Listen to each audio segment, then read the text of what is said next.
আসসালামু আলাইকুম মাস্টারশি ভাইয়ের, আশা করি ভালো আছেন।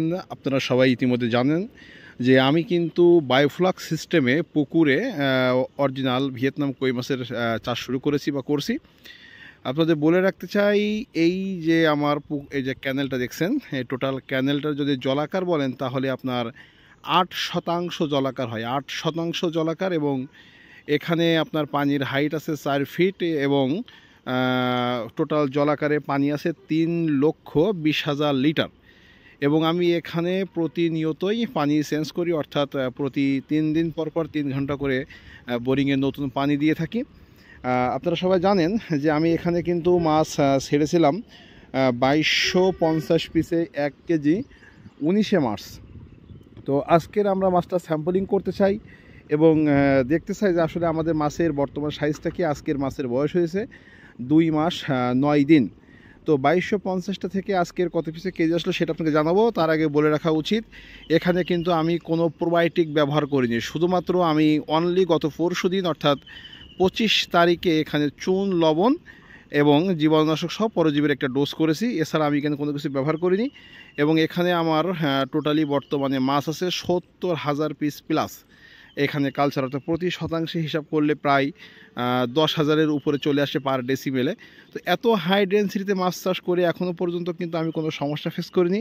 তবে এখানে মূল থিওরিটা বলে রাখা উচিত যে আমার এই ফিশারিজ থেকে, এই যে পাশের একটা ফিশারিজ আছে দেখুন, এই আমারটা যেহেতু অনেক হাইট উঁচু এবং এটা অনেক নিচু, যার কারণে আমার এই পানি অটোমেটিক্যালি চোয়ায়ে চোয়ায়ে এই পাশের ফিশারিজ চলে আসে এবং আমার পুকুরে পানি কমে যায়।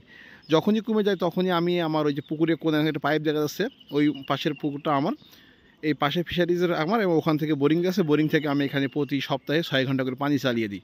অর্থাৎ পানির কোয়ালিটিটা আমি মূলত ঠিক রেখেছি। তো আমার টার্গেট এখানে 90 দিন মাছ চাষ করে টোটাল মাছটাকে বিক্রি করে, এবং আমার টার্গেট এখান থেকে সব মিলিয়ে 3,000 কেজি মাছ প্রোডাকশন করা। আর সবচেয়ে আশ্চর্যজনক কথা হচ্ছে, আমি এই প্রজেক্টের টোটাল খরচ আমি প্রতিটা খরচে আমি নোট করে রেখেছি। কারণ এটা আমি আপনাকে জানাতে চাই যে আসলে এই পদ্ধতিতে চাষ করে লাভ না লস।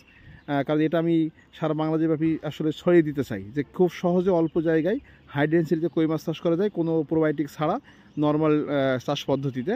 এবং এখনও পর্যন্ত আমি খাবার খাইছি, আপনি যদি বিশ্বাস করবেন না আমি জানি, তারপরে বলছি, অনলি আপনার 600 কেজি, এখনও পর্যন্ত আমি 600 কেজি মাত্র ফিট খাইয়েছি এ টু জেড।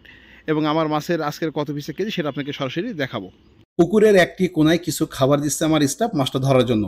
তো আসলে খাবার দিলে মাছ যখন বেশি পরিমাণ আসবে তখন ছোট বড় আসবে, এবং আমি জাস্ট এই খেপলা জাল দিয়ে, আমার স্টাফ খেপলা জাল দিয়ে, একটা খেপলা জাল, অনলি একবার খেপলা দিয়ে আমরা মাছগুলো ধরার চেষ্টা করছি। এবং সেখানে আমরা ছোট বড় সব ধরনের মাছ যেহেতু জালে চলে আসবে, আমাদের স্যাম্পলিং করতে কিন্তু খুব সুন্দর হবে, দারুণ আমরা একটা রেজাল্ট পেয়ে যাবো। যদিও আজকে স্যাম্পলিং করতে আমার খুব ভয় ভয় হচ্ছে, আসলে কি হবে আমি জানি না, কারণ এই প্রায় 67 দিন পর আজ প্রথম স্যাম্পলিং শুরু করেছি। তো দেখা যাক, একটা খ্যাপ দিলাম এবং এখান থেকে কিন্তু প্রচুর পরিমাণ মাছ উঠেছে আর কি, আমার যা মনে হচ্ছে প্রায় 7-8 কেজি মাছ হবে। তো এখান থেকে আমরা অর্ধেক মাছ আমাদের জাস্ট বাছাই করে দিলাম স্যাম্পলিং করার উদ্দেশ্যে। এবং এখানে ছোট বড় সব ধরনের মাছ আছে। মাছের কালারটা আপনি দেখতে পারেন কি সুন্দর, এবং মজা কথা হচ্ছে মাছগুলো একই সাইজের, এখানে কিন্তু আসলে ছোট মাছ নেই, ম্যাক্সিমাম সাইজ একই সাইজের মাছ। তো আমরা এই মাছগুলো বাছাই করা শেষ। তো আমরা ডিজিটাল মেশিন ওজন করবো, এই জন্য আমরা ডিজিটাল মেশিনে এই মাছগুলো দেওয়ার আগে মিটারটা 0 করে দিলাম, মানে এটা কর্তা করে দিলাম বাংলায় বলা হয়। এবং সেখানে আমরা মাছ দিয়ে সর্বমোট দেখা যাচ্ছে যে মাছটা আমরা ওজন করছি, বেশি পরিমাণ মাছ নিয়েছি স্যাম্পলিং করার জন্য, 4 কেজি 200 গ্রাম। তো 4 কেজি 200 গ্রাম মাছ নিয়েছি, যাতে আমার ছোট বড় সব ধরনের মাছ চলে আসছে। এবং 4 কেজি 200 গ্রাম মাছ আমরা এখন গোনা শুরু করবো। দেখা যাক গুনে আমাদের আসলে সব মিলিয়ে কি পরিমাণ দাঁড়ায়। তো গণনার দেখা যাচ্ছে এখানে গুনতে গুনতে একটা পর্যায়ে এসে আমাদের টোটাল মাছের সংখ্যা দাঁড়ালো 165 পিস। অর্থাৎ 4 কেজি 200 গ্রামের মাছ আসলে 165 পিস, এবং সব মিলে আমাদের মাছ প্রতি কেজিতে দাঁড়ালো 38 পিস।